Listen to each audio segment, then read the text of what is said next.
Hai, namaku Audrey. Tapi banyak orang tahu aku dengan nama TikTokku. Sayangnya, yang aku lakukan di TikTok bikin aku dikeluarin dari sekolah, kehilangan pacarku, dan kehilangan diriku sendiri. Sejak kecil, aku nggak kebayang kalau bakal ada yang memerhatikanku. Jujur, aku menderita social anxiety parah. Hal kayak jawab pertanyaan di kelas bikin aku mau muntah, tanganku gemeteran, kepalaku berputar, dan rasanya aku pengen kabur keluar kelas. Belum lagi kalau masalah presentasi atau kumpul kelompok besar. Karena itu, aku kesusahan cari teman. Waktu masih kecil, aku sering diejek karena aku aneh. Pada dasarnya itu karena aku bakal langsung keringat dingin kalau ada yang sekedar melihat ke arahku. Untungnya, waktu SMA, aku ketemu Lukas. Kami satu angkatan, dan dia sama pemalunya kayak aku. Waktu kami kenalan, rasanya kayak kembang api yang meledak-ledak. Kami langsung jadian, dan sementara waktu, aku merasa kayak putri. Tapi Lukas punya teman. Dia sering nongkrong sama mereka. Dan ini bikin aku merasa agak hampa karena aku nggak punya siapapun. Aku suka main HP dan scroll TikTok berjam-jam. Dan kadang, ini bikin lebih parah.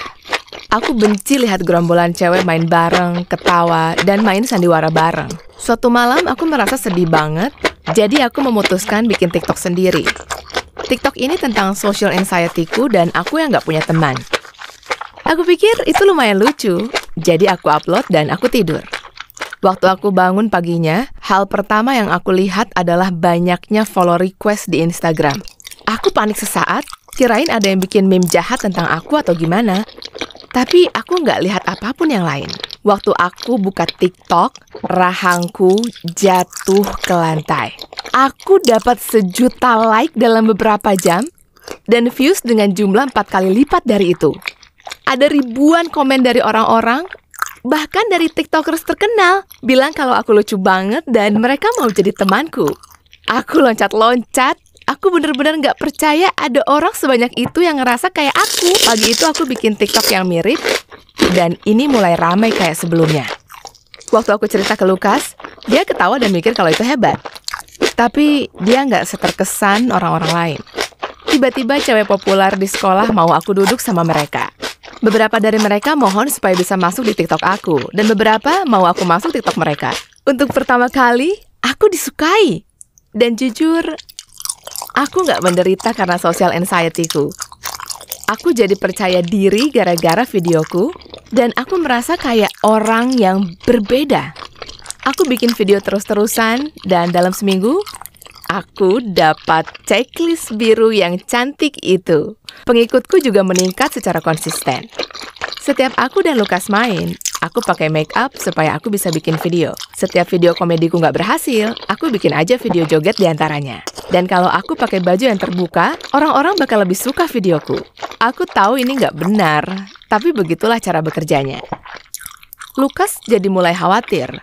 Dia bilang kalau aku terlalu fokus pada popularitasku dan aku mulai terlalu terobsesi sama penampilanku. Aku agak sedih waktu dia bilang gitu. Dia selalu nyuruh aku buat cari teman dan interaksi sama orang lain. Dan sekarang aku lakuin itu. Dia jadi diam waktu aku mulai dapat uang. Aku dapat tawaran endorse dari kiri dan kanan. Aku menghasilkan uang lebih banyak dari orang tuaku. TikTok mulai jadi bagian yang penting dalam hidupku sampai aku nggak punya waktu untuk Lukas. Situasi mulai panas waktu aku collab sama kreator populer lainnya di suatu Jumat malam. Videonya bagus, tapi waktu aku pulang, Lukas sedang duduk di pintu depan memegang mawar layu. Itu anniversary kami, dan aku lupa.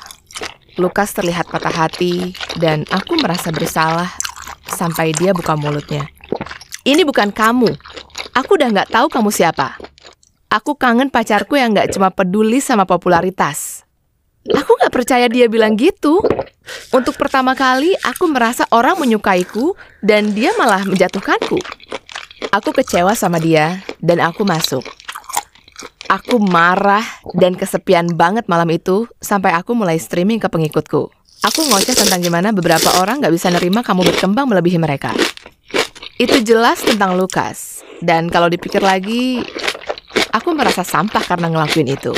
Dan bukan cuma karena apa yang aku lakukan setelah itu. Aku pikir aku udah berhenti streaming. Aku bilang selamat tinggal dan aku kunci HP-ku. Atau itu yang aku kira. Aku menghela nafas dan ganti baju. Ya, aku lepas semuanya. Setelah aku udah pakai piyama, aku baru sadar apa yang aku lakukan. Aku nggak pernah berhenti streaming. Aku baru aja broadcast diriku telanjang bulat ke ribuan orang. Waktu aku login lagi, aku udah trending di Twitter. Beberapa orang bilang kalau aku cari perhatian. Dan beberapa orang bilang lebih parah. Beberapa menit kemudian, aku dapat telepon dari Lukas. Aku minta maaf berkali-kali, bilang kalau aku malu banget. Dan dia bilang dia mau putus sama aku. Aku bilang aku nggak bermaksud tunjukin badanku. Dan dia bilang ini bukan karena itu. Dia nggak tahu kapan aku jadi orang yang mengoceh tentang hubungan kita demi views. Tapi dia nggak suka. Dia nggak suka diriku lagi. Dan karena itu, aku jadi single, foto badanku ada di internet, dan aku bakal kena masalah yang lebih besar lagi. Besok paginya pas sampai sekolah, semua orang memperhatikanku, berbisik tentang aku. Tiba-tiba, social anxiety-ku kembali dan makin parah. Waktu makan siang, cewek-cewek populer memanggilku. Mereka memohon supaya bisa bikin video sama aku, tapi aku tolak.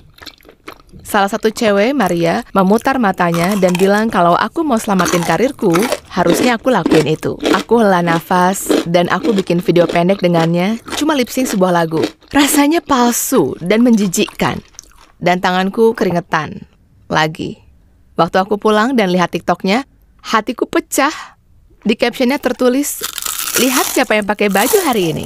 Aku baru sadar untuk pertama kalinya kalau cewek-cewek itu nggak suka padaku. Mereka bahkan nggak tahu aku. Mereka cuma memanfaatkanku buat views. Aku sangat frustasi. Aku live stream lagi malam itu. Orang-orang masuk dan spam di chat ngomongin aku lepas baju lagi. Aku bilang kalau itu kecelakaan dan aku nggak pernah bermaksud melakukannya. Itulah saatnya Maria masuk ke chat. Dia itu cari perhatian. Kita semua tahu, kata dia. Aku nggak tahu apa yang terjadi, tapi aku nggak kuat lagi. Aku mulai bilang kalau dia memanfaatkanku demi views dan aku nggak pernah mau ini. Dan aku biarkan emosiku mengambil alih, aku panggil dia dengan kata Bi. Besok paginya waktu masuk sekolah, aku langsung dipanggil ke ruang kepala sekolah. Aku dikeluarin karena perilaku nggak pantas. Di live streamku, logo sekolahku ada di backgroundnya, dan artinya aku mewakili sekolahku dengan nggak baik. Waktu jalan keluar, semua orang memperhatikanku, termasuk Lukas. Di rumah, aku duduk dan lihat TikTokku. Aku lihat ke TikTok pertamaku, video aku ngomongin tentang kesehatan mentalku. Dan aku baru sadar kalau aku nggak pernah berlaku kayak diriku sejak hari itu. Video joget, collab, ini bukan aku. Aku hapus semua videoku, kecuali yang pertama. Dan aku turun untuk ngomong sama ibuku. Aku cerita semuanya ke ibuku. Dan aku bilang aku perlu terapi untuk mengatasi social anxiety-ku dan kesepian yang ditimbulkan dari itu. Untungnya, ibu mengerti. Walaupun aku malu pada diriku sendiri, aku mulai menjalani terapi dan sesekali aku bikin video menceritakan tentang pengalamanku. Videonya nggak berjalan baik, tapi aku bangga aku mulai jadi diriku lagi. Beberapa bulan setelah insiden itu, aku telepon Lukas untuk minta maaf. Aku membiarkan popularitas mengambil alih dan aku kehilangan semua karena itu. Lukas bilang dia memaafkan aku. Butuh waktu untuk dia bisa melupakan itu, tapi dia mau mulai jadi teman lagi dan melihat apa yang terjadi nantinya.